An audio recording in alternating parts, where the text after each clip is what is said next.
Hello and welcome to another Bodgit and Leggit video. Now we're doing more work on this old Series 3 Landy. There's going to be a good few videos on this. I'm going to be doing bits over a period of time as the customer wants it. We've done the big huge knobbly tyres on the last video. Now I have been messing around with the steering box. I was going to film it, but it's just taken so long and it's in such an awkward place I couldn't really get to film it properly. Someone has been messing with this and had the steering box and everything completely off, and it was just, anyway, nightmare, but that's done. What we're going to do today is we're going to do the trapod end. Now it's a clever system on here, because you've got a steering box, and what I mean by a steering box is this. This is a steering box off a Landy, and as you can see, the steering wheel will be connected here. As you turn the wheel, this moves, as you can see. Very simple. Now, steering boxes have the good and bad points, just like anything. But because you've only got one shaft coming out of the box, it needs a lot of levers and bars to make both wheels turn. So the problem is, we have that bar at the end of the steering of the steering box, and we have another bar, maybe this long, which is connected to this pivot, which is then connected to another bar, which then makes this bar move. So there's a lot of connections, and the problem with that, the more connections, if something is loose, it amplifies. So if we've got a lot of bushings and trapod ends on all these rods, so if each of them have gone a couple of mil, that just quadruples, and before you know it, the steering wheel is like this, and all that's really happened is you've got a couple of bad ball joints. So that's kind of the downside to it, but it's clever the way it works in the sense of this bar pushes on this arm, which is then connected to the big long bar, which makes both wheels turn. I mean, it's clever in that way. So what we need to do is we need to take this bar off. Now, I'm going to completely take it off and put it on the bench. Even the Discoveries, even Discovery 1 and Discovery 2 have the same setup, and they can be a nightmare because they can seize inside this rod, even on newer vehicles, never mind a vehicle of this age. So, yes, this is now going to be the joy. So what I'm going to do, as we can see, we've got this ball joint here. Now I've sprayed it full of WD and it's been there for a good while, so we're going to take that off. This long bar then comes all the way along, and as you can see, is connected to the wheel. So I'm going to take both of these nuts off, and I'm going to put the whole bar on the bench, and we're going to replace these two track rod ends. Lovely. Now what I'm going to do is I'm going to take off these two bolts. I can't be asked to take off the wheels, so what I'm going to use is, if I use a normal bar, a normal extension, as you can see, it doesn't really fit properly. So this is a wobbly bar, and what I mean by that is I can lift up the socket slightly, and as you can see, it wobbles, hence the word wobbly bar. So we can actually sit that on there properly and still get the air gun on it. Well, I say that, still might not work.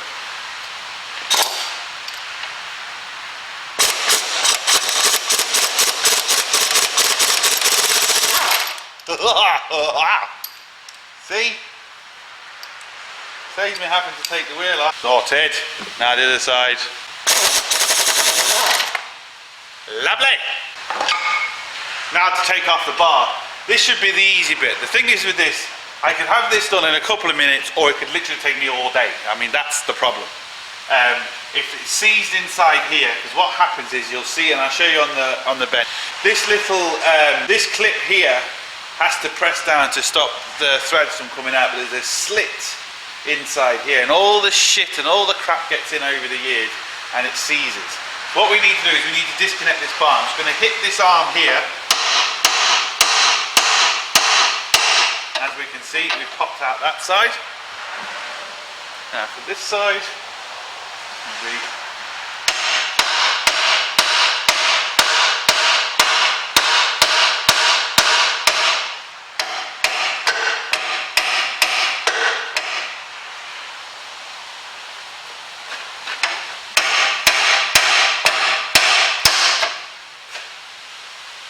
sorted. Now, if that was a new one, I wouldn't be hitting that. Because I'm changing it, I can hit this.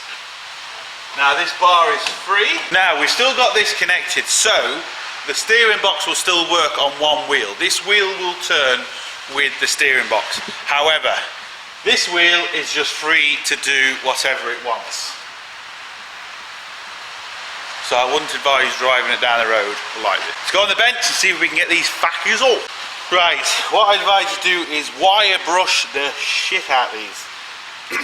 We need to get all the crap off the threads and make our life easier. The crack that's in here, we need to get the WD inside here just to try and free this out. Now, as you can see, these are our new ones. But as you can see, one of them has a hole in the middle and one of them doesn't. So this side is greasable, which this is this side. The other side is this one. But we don't get a new grease nipple. Now, sometimes you do, sometimes you don't. So hopefully we can take this grease nipple out of here and see if it works. But if it doesn't, we'll just have to get a grease nipple. Not the end of the world. But what is trying to get this off. So I'm not particularly worried about if this little nut and bolt breaks. That's not a problem. I can always replace that nut and bolt. There's two 10mm nuts on it. Let's see if this one will come off. You can mostly find one will come off really easy and then the other one won't. But what's going to happen is these are either going to be easy or hard. There's just no way in the middle. They're either going to take forever or they're just going to be really nice and easy. Oh, and I was using this ratchet on another video and someone said, oh, you're using a cheap Chinese ratchet. Actually, this is a Facom ratchet. So, now for this one, now I can actually see the whole nut turning. Oh, well, I thought it was going to break. But it hasn't, so that's okay. Like I said, I'm not worried about if this bolt breaks, because I can always replace the bolt very easy. That's not a problem.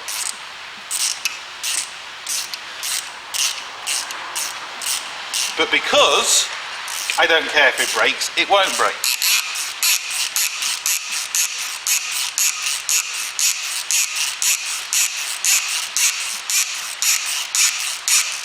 Now we actually don't need that all the way off, we just need that. Like that. You need it to move, which it is doing, so that's a good sign.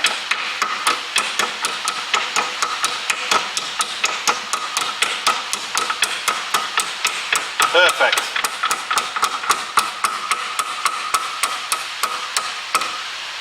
Now, I always like to move it backwards because if you move it off when you take this off, if you get to put it back on, it's just more annoying. Now I don't know if the camera's going to show this, but right here is the slit. So I'm going to get a thin screwdriver just to clean that. And this is where it potentially could cause you a problem. Because what happens is, like I said, over the years, all the crap gets caught in here. Now at the minute this is blocked, so that's okay. But before it gets blocked, the crap, the water and everything gets in here and just welds them together.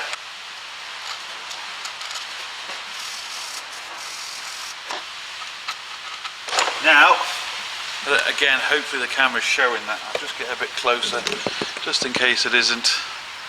See that big slit along there? Now what I'm going to do is spray lube inside there. It's definitely worth spraying in, leaving this 10-15 minutes before you even attempt to go near it. Just let it work its way in. We might need to heat this, which again isn't so much of a problem. We just need to get this out without doing any damage to the bar. That's the important part. But before you even attempt to take it anywhere, we need to mark all this. So we need to know how many threads are sticking out and exactly what part where this is. So I'll show you all that. Once this is settled in, I'll turn the camera up, we'll mark it all up, and then we'll show you where to go. Right, this is the way I like to do it. I've counted how many threads are sticking out. We've got 5 threads sticking out. That is important. I've also wrote number 5 on the track rod end that we are installing, and I've marked the track rod end directly in the middle. I don't know if you can see that, because I've also marked it on here directly in the middle, so we know to line up all them marks. It just makes your life easier because I don't show you how to do tracking, because there's no point, because not everyone's going to have a tracking machine at home. We're doing it this way so you can do this yourself and then take it somewhere to get tracked, because it will still save you money. You have to pay to get it tracked, but at least you've done all this work yourself. And especially on something like this, which can take hours just to take that off, which should literally only take a couple of minutes, you can save yourself a fortune. But it is vitally important after you've done this, you get it tracked. Even if the vehicle seems okay, you think, oh yeah, that's good, that's even better than it was before. Honestly, get it tracked, because you will destroy your tyres. Now what we're going to do is see if this moves. Fingers crossed. Now, a couple of problems we could have is we might spin the bar inside the vise.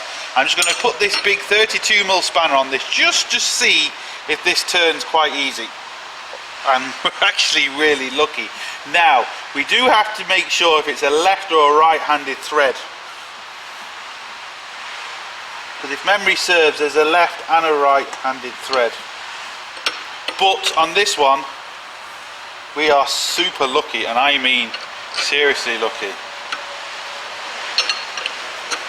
Because what you might have to do is, I'll show you on the other one if the other one doesn't come off as easy, is I just use a normal little blowtorch, as you can see, nothing special, and you heat this part of the metal which expands it, and then you might have to get a big bar or more spanners or something like that, but eventually the thing does start turning. You have to work its way loose in and out, but eventually it does start. Now, I have to admit, this is maybe the first one I've ever done that comes off like that, and it's the one I'm filming, which is just typical. But one thing you can see here, which I'll show you, is all the crap. You see all these threads? These threads are just full of crap. It's amazing how much shit actually comes inside. Now we're getting onto the threads where there wasn't a little crack, so that's why them threads are clean. Now I know I put WD on there, but you can still see the crap that's in there. So once I get this off, I'll put it close to the camera, hopefully you'll be able to see it a bit better.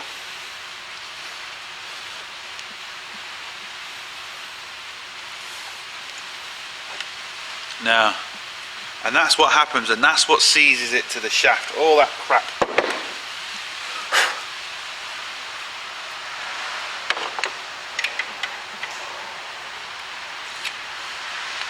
Now, one thing I did forget to mention is there is actually two of them slits, one at the top, one at the bottom.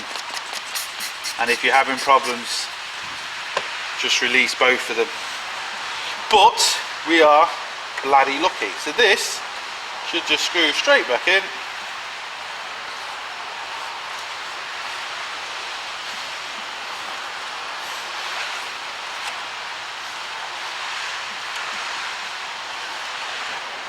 Now, I think I know why it was easy to get out.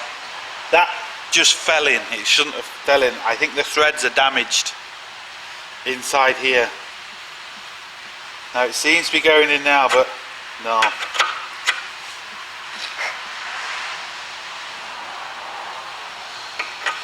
Yeah, so see, you think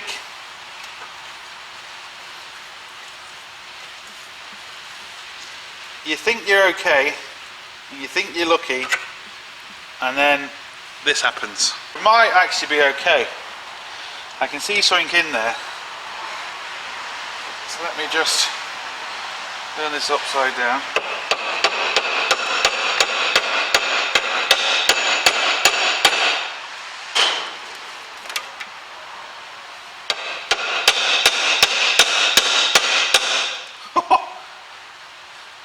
That looks like grease. Oh, it stinks, whatever it is. Fuck me. Oh. What the fuck is that? Whew. Alright, let's get this back and see what happens. I can see thread, maybe I'm okay. Now the problem is, we must have the wrong one. Because, the camera might not show it up, but this thread is straight and this thread is at an angle. Now it's not threading in, but yet the other one does go in. The one without the grease nipple. Now again, the grease nipple isn't that important as such, but I'm not sure why it's not going in, because we have 3 track rod ends on this car and we've only got one with a grease nipple, and the one with the grease nipple was on this side, so you would have thought the one that we've got with the grease nipple should fit, but it doesn't. Now if it fits on the other side, again, that's not a problem, but it might not. So it looks like the wrong parts have come, which is bloody annoying. So what I'm going to do before I worry about this, I'm going to take off the other side and I'm going to see. Now I'm not going to film it because it's going to be exactly the same way. I'll only film it if it's hard to take off, but if it comes off as easy as that, I'm not going to film it. And then we'll see if we can maybe swap these around or do something with them. Now unfortunately we have more problems. This side has been welded in. Now that suggests to me that the threads are completely gone in there. That's why someone has welded it. So I'm going to now have to get on to the customer to tell them and see what we can do about this. Right, I'm putting this bar back because it's been welded. I don't like it. I'm not going to be basically doing anything to it, putting my work to it, and then the customer having a problem. Because if I'm going to do it, I'm going to do it right. There's no point trying to be welding stuff back in like that, because it's not right, and especially with steering, you just don't do it. So what he's doing is he's getting a new bar. We're going to get everything new, so we're going to start from scratch basically. I have to put it back together because he needs it for the next few days until he can get the new bar, and then we'll be replacing everything. So the steering bar we'll be replacing with the track control ends and the actual, the track control bar, and we're also doing the steering bar, the bushings on the steering bar, and we're also going to be doing the stop bushings for the front diff. So we're going to be doing all that and kind of doing all that together. We have a wheel bearing to do on this side as well. So there's going to be a few videos to do on this one, but this one was just showing you how to take off ball joints and how to put the old ones back on and put it back on. So this is going to be part 1, even though we haven't done anything. But part 2 then is going to be kind of doing the rest. Well, you could actually say this is part 2 and part 3, because part 1 is the big knobbly tyres we put on. So what I'm going to do is I just put the bar back. Now we do have a slight problem with this one, is the whole ball joint is spinning. Now I could put the air gun on it and it will most probably work, but I just want to show you, if you don't, because this ball joint comes from the top, what you can actually do is get a little G-clamp, as you can see, and I'm just going to put it around just at an angle, just like that. So it's just a simple G-clamp, simple as that. And now I should be able to get that back in, and yeah, as we can see, the bolt is now turning and the whole thing isn't. So that is a quick and easy way. Like I said, the air gun would have most probably spun it that quickly, we wouldn't have had an issue, but this is an easy way to get around if you don't have air tools. And this works the same with anything. Now if you've got one that comes the other way, so comes up, you can actually use a jack to put pressure on it, but because this one comes from the top, we can't use a jack. But as you can see, a simple G-clamp with a bit of pressure can solve everything for us.